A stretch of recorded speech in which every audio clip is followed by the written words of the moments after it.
Hey everybody, Josh Sigurdson, World Alternative Media here, and we are joined by Tim Picciott, the Liberty Advisor, and as the article here from the Washington Examiner says, I'm out of here. Joe Rogan announces he's leaving Los Angeles for a little bit more freedom in Texas, and we are going to go into all of that and more today.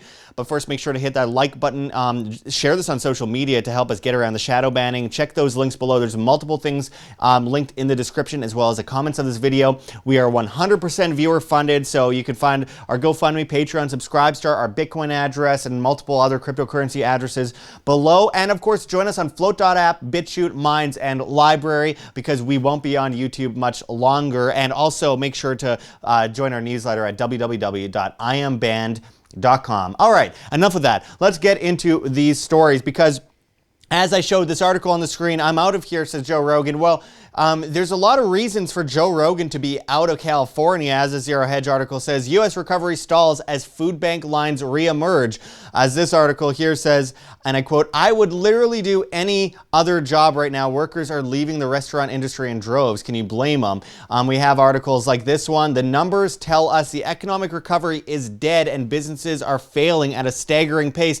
We are seeing the economy crater right now due to layoffs, homeless rates, poverty skyrocketing, basically the complete destruction of the economy, blaming it on coronavirus, but that just being the catalyst. Obviously, the government is putting a lot of people on the streets right now. And let's get into this Joe Rogan story here because I think this really does play into the sentiment of a lot of people nationwide in the United States who are trying to leave the more centrally planned areas, even if they are on the left, because of the economic struggle of living in those conditions, whether it be totalitarian or economically having no incentive. And we're going to go to Tim with that shortly as a certified financial planner. But first, let's get into this article. As the Zero Hedge article says, the exodus begins. Joe Rogan is leaving LA for Texas because he wants a little bit more freedom. And as the article goes into, we have often wondered why people pay for the privilege to live in places like California, where taxes are sky high, likely heading higher. The government is bloated and intrusive, and Democratic leadership seems to have no real interest in either being fiscally responsible or lately maintaining law and order. Perhaps that's what the world's most popular podcaster, Joe Rogan, has also wondered, because according to a new report by The Blaze, Rogan is on his way out of California and heading to Texas because he wants a little bit more freedom. A little bit. On one of his latest podcasts, Rogan said, I'm out of here. I'm going to Texas. I just want to go somewhere in the center of the country, somewhere it's easier to travel to both places and somewhere where you have a little bit more freedoms. As it continues, also, I think that where we live right here in Los Angeles is overcrowded, and I think most of the time that's not a problem, but I think it's exposing the fact that it's a real issue when you look at the number of people that are catching COVID because of the overpopulation issues. All right, Joe. As it continues here, it says, when you look at the traffic, when you look at the economic despair, when you look at the homelessness problem, that's accelerated radically over the last 6 years, 7, 10 years.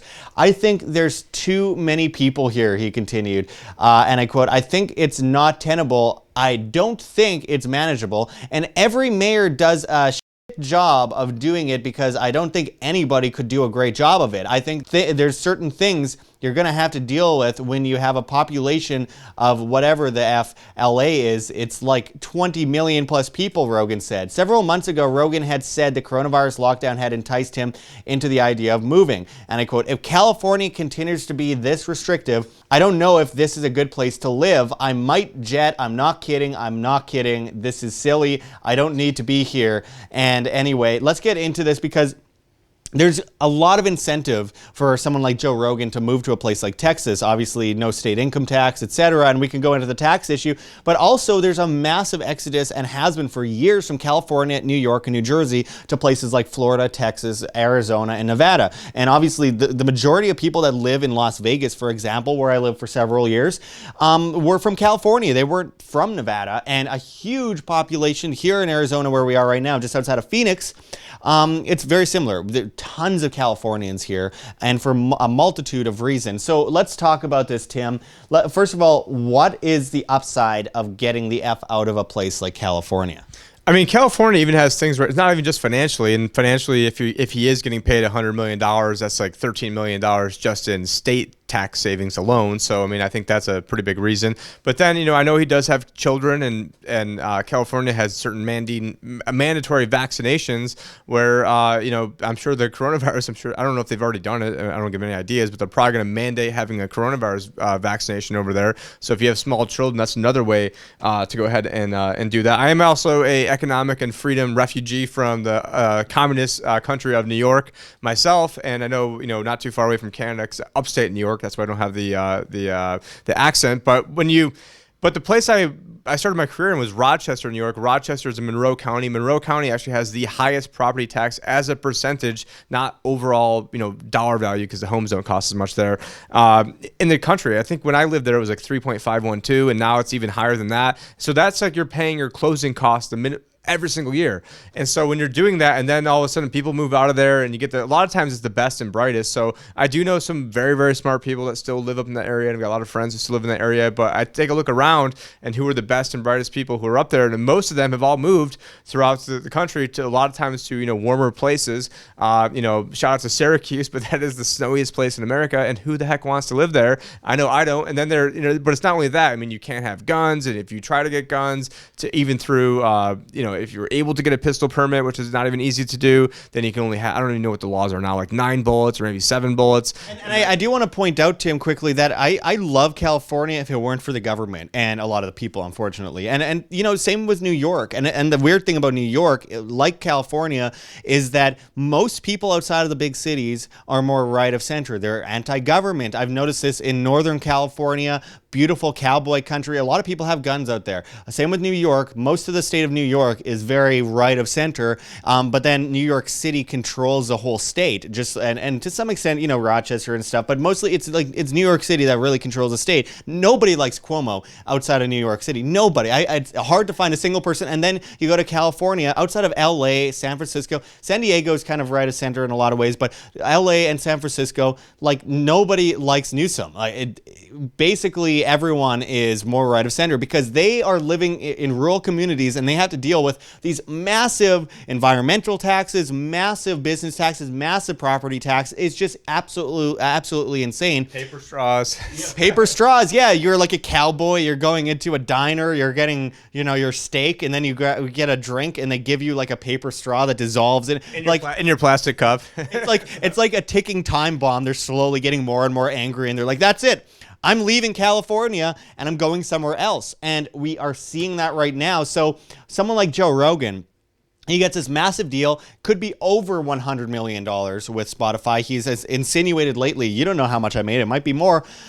I mean, that's a lot of money that's being taken away from California due to the taxes. I feel like the California government's actually losing money with their taxes just by the amount of people that are leaving the state. Tesla, Elon Musk was talking about moving out of the state as well. I mean, I think he pulled the trigger on having Tesla's headquarters moved to Texas. I think he already basically said he's going ahead and doing that. So that's. But I mean, there's a lot of incentive to do that. So I mean, going forward, how do you think this is going to affect a state like California? Hopefully, not negatively affect other places where people push socialist, social justice warrior crap from California and Arizona and Nevada. But I mean, how do you think this will affect California long term? Yeah, you are seeing, a lot of people from California moving over here, then wondering why, wanting to vote in the same crap that they left from. Now, obviously, there's extenuating circumstance. Like myself from Arizona, like, they want people like me. I know I have a very good friend from San Francisco area, and he's definitely not like a traditional San Franciscan. So obviously not painting broad strokes here, because there are people who are just, born into where you're born into and trying to get out of there. But a lot of times we're the ones who see it the most, because, I went to a liberal arts school in New York, probably the most liberal arts school there is. But then but when you're in the belly of the beast and then you can see it, then you get even like a better, just like people who lived underneath communism in other places.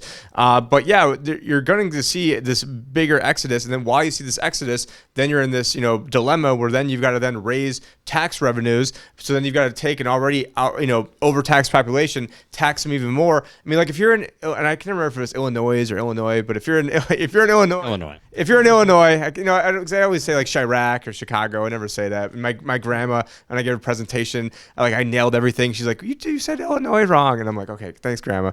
But anyways, shout out to my grandma, who hopefully doesn't have coronavirus right right now because her friend did get tested positive. But anyways, you're looking at a population where they had 24% of their pensions were funded. This is last year, like a year and a half ago, they were 24%. Now, and that's off the government's own BS numbers. Now, I mean, who knows? I mean, it's probably 16, 15, I mean, 14. I mean, it doesn't even matter. There's no way they're funded anyways. And what do they have to do? They have to raise taxes or cut benefits. I mean, it's not rocket science. The last person who was sitting here is Colin Cantrell, who's the son of a rocket scientist, but it doesn't take a rocket scientist to figure out what you're going to have to do. And unfortunately, they've gotten to the point where, since no one made any tough decisions, they're going to have to make the ultimate tough decision when the entire thing just implodes. But then what's going to come in? A Federal Reserve bailout of all the, I mean, I'm sure with the President, sleepy Joe Biden, that's probably what's going to happen. But all these places are just going to have to keep, continually having to do the same things that drove everybody out. But they're going to have to, and I'll say have to in air quotes, because they're democratically controlled hellholes. So there's no way they're going to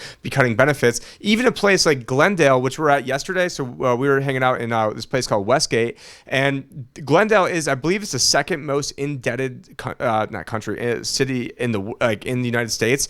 And so because they gave like $100 million to the Dodgers to build a spring training facility, and they give however many hundreds of millions to build the football stadium, and then however many tens of hundreds of millions to build the hockey rink out there. And the thing is, it's mainly not even people from Arizona watching hockey. So I mean, so Tim, I wanted to ask though, with this going forward, obviously the housing bubble in places like LA and San Francisco and San Diego to a great extent are absolutely dramatic. I mean, the price of homes out there is ridiculous. Homelessness is skyrocketing. It's just not a good place to be economically.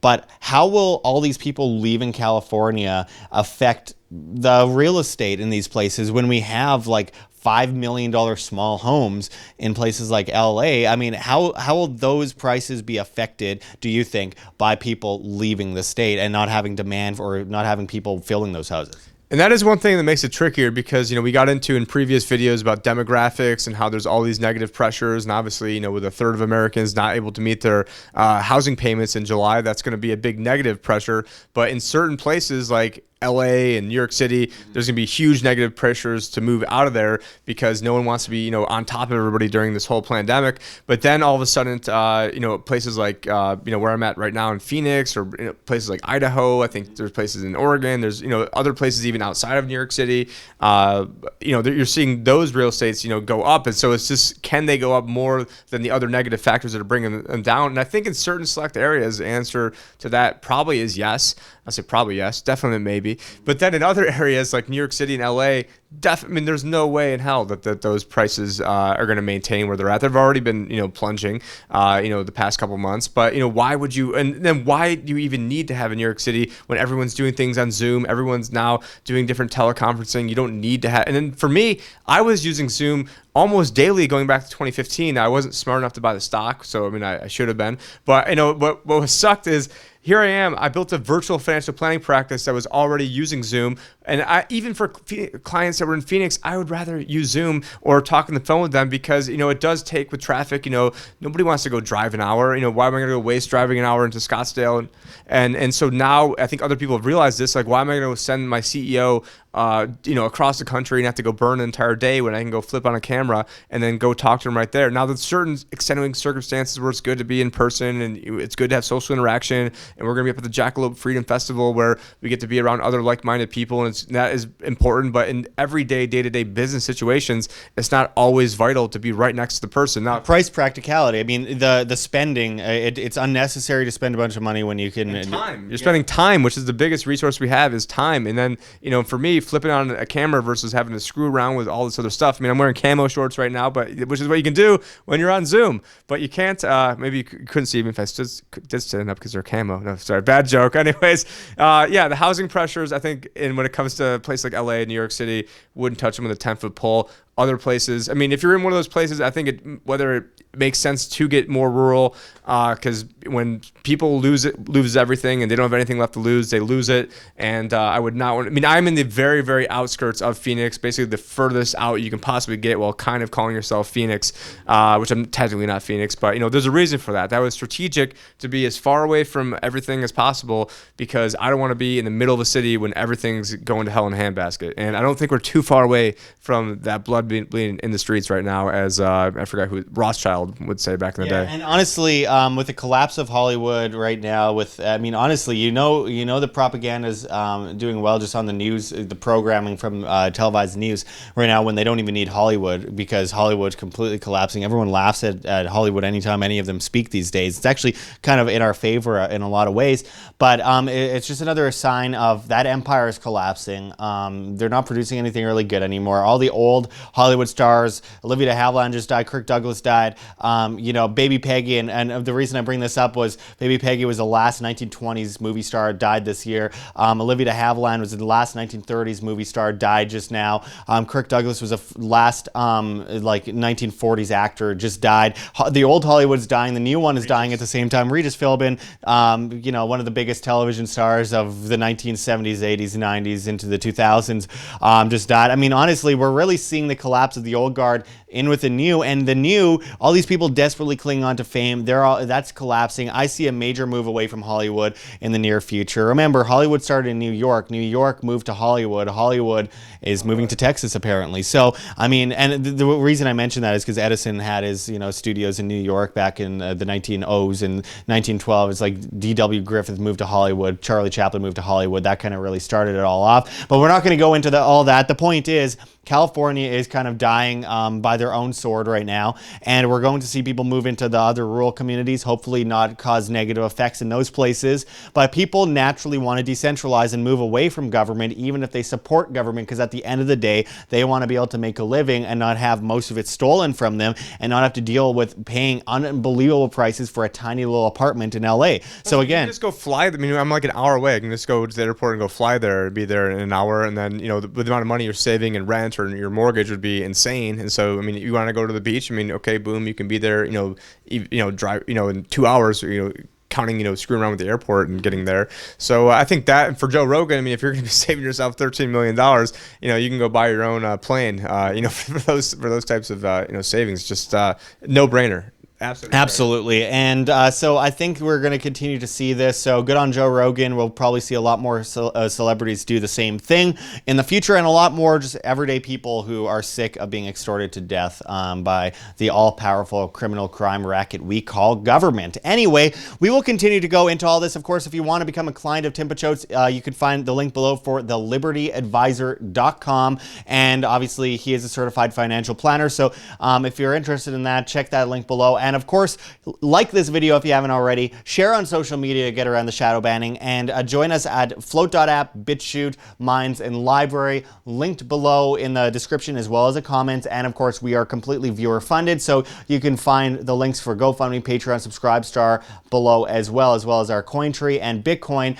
And also join our newsletter at www.iambanned.com. Again, all you need is a email, and we won't spam you, and it really helps keep us alive. So it doesn't take much. Just put your email into there. We really appreciate it. Anyway, I appreciate you going into all this with us, Tim, and we'll be back at you with much, much more crazy news this year. I'm really ready for 2021, but I don't think that'll get any better either. So let's hope for the best. Be free, live by example, be responsible, and break free from the chains that so many unfortunately revere. Disobey, my friends. Until next time, this is Josh Sigurdson and Tim Picciott signing out from World Alternative Media. Find the truth, be the change. My friends, it is go time.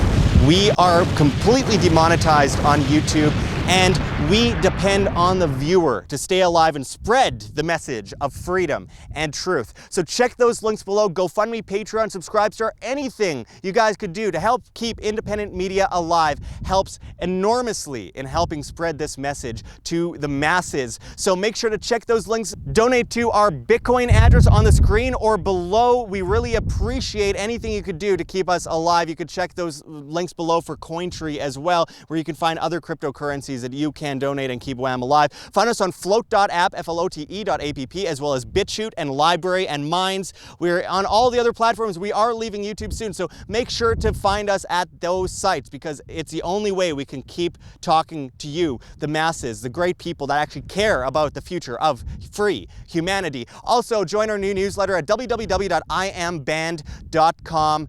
Anything helps at this point, guys. We need to support free information online. This is the most difficult time in our history, and it takes a lot of hard work to keep our message alive in the face of great evils that have taken over the propaganda news on television as well as on YouTube, where YouTube decides what you can or cannot see. We need your help, my friends. So I really appreciate anything you guys can do. Check those links. There's many ways you can help. Until next time, though, thanks, everyone. This is Josh Sigurdson signing out from World Alternative Media. Find the truth, be the change.